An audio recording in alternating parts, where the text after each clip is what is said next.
How are you lads? I come to you from a rainy Manchester. I'm about to check out the Circus Tavern, which is claiming to be the smallest pub in Europe. You would have seen recently I did the Dawson Lounge in Dublin. I think was claimed to be the smallest pub in Dublin.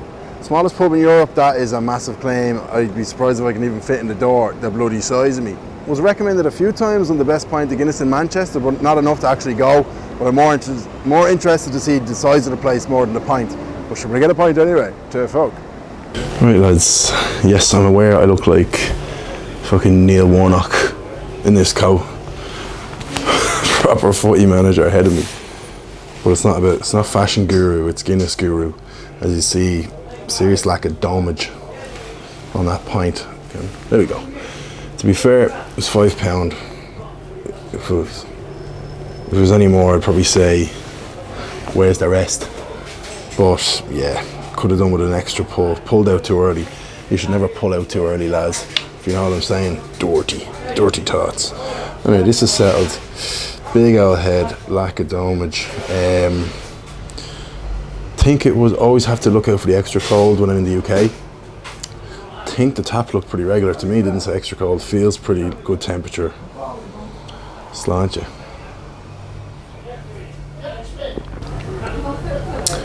Do you know what? That's just unfortunate that the dome was so lacking, because taste is actually pretty decent. Pretty decent indeed.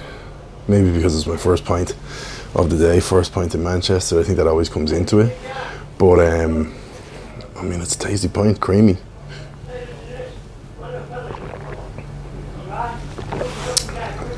So this place is basically like the clip that I showed of this little room that I'm in.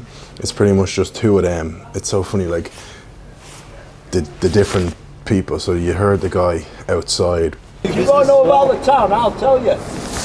Do you know much about this pub? I first went in there in 1978. 1978. And how, do you know what the dimensions of the pub are? How small actually is it? Oh, it's the smallest. Yeah? Yeah. Think I'll fit inside? Oh, what? You get about 12 people in there. That's Yeah? It. Yeah. Well, okay. That's including bar staff. Kind of rambling on, but he said capacity is 12. So when I came in, I saw one of these little areas, the first one, and I thought, and it was like full of like 4 or 5 old lads chatting away.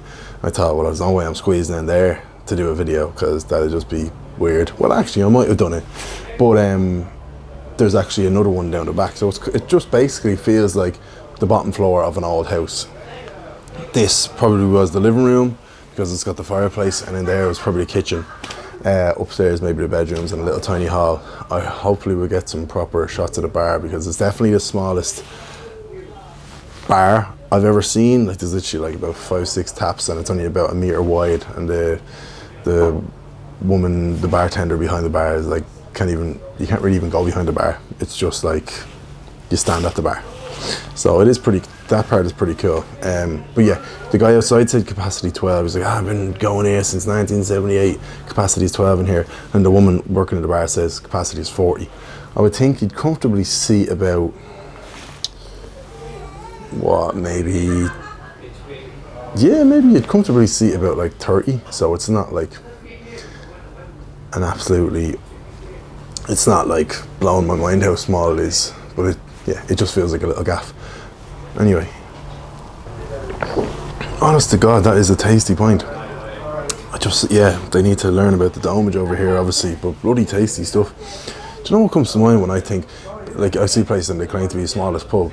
I must find out the name of it. There's a pub in Dingle that I didn't go to when I did Best Pint in Dingle, but I did when I went there with Mrs. Guru back in like 2018. We just randomly strolled into it.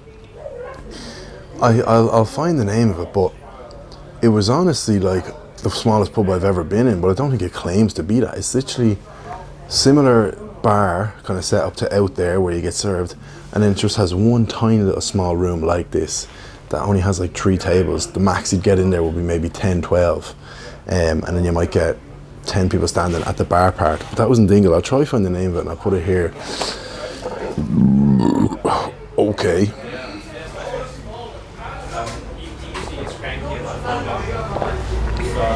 Honestly, genuinely the taste of that is lovely. Very fresh, perfect temperature. It's super creamy. not really any bubbles in the head. Shtick is going to be decent. Obviously, new style glass will allow it, but you gotta wonder then how much. A bit like I kind of accepted that shtick doesn't always make like good shtick doesn't automatically mean a good pint. You could have good shtick and taste like shite. It could be a dirty glass. The shtick could hug to the side.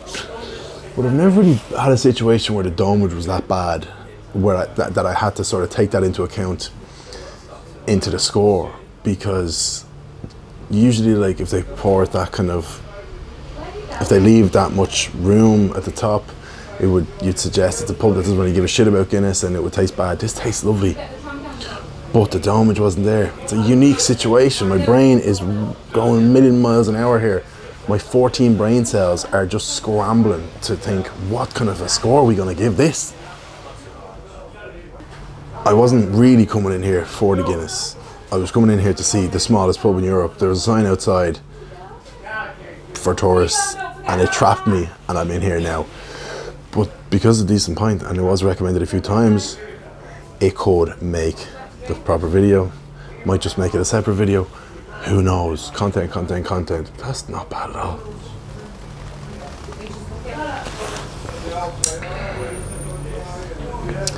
Right, so taste could be better.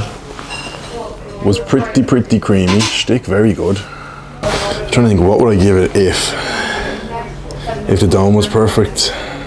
It also was a pretty clean glass. Good temperature. Shtick is sticky. Look at the ringage inside. Look at that ringage. Oh, that's some close-up shit. Thick ringage. Domage. Shtick. Sitting here in my Neil Warnock jacket. What am I giving that? Right. Actually tasted very decent. Right, actually wasn't bad. If it was if there was a big dome on top of it, the head was a tiny bit smaller, I'd have probably given it a 7.8 because it actually tastes lovely. But I can't be. It's all about the aesthetic, the picture. Guinness, it's all about what it looks like, just as about what it looks like as what it tastes like, especially when you're putting pictures on the gram. So for me, like, it's minus a lot of points because of the lack of dome, which just did not look good at the start. Because of that, I'm gonna have to bring it down to,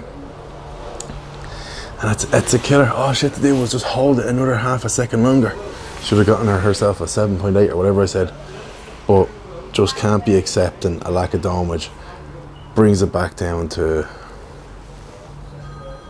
a 7.1 out of 10. Seems harsh, I know, seems harsh, but it's a 7.1 out of 10 for the smallest pub in Europe. To be honest with you, I don't see any like official Guinness World Record signs around. Maybe there is, but I personally don't think it's the smallest pub in Europe. I think it's just a bit of a marketing thing to get people in the door. It got me in the door, so fair play to them. But for me, I've been in smaller pubs in Ireland. I'm kind of whispering now because it's tiny and the bar lady is there. So smallest pub in Europe, 7.1 out of 10 for the Circus Tavern.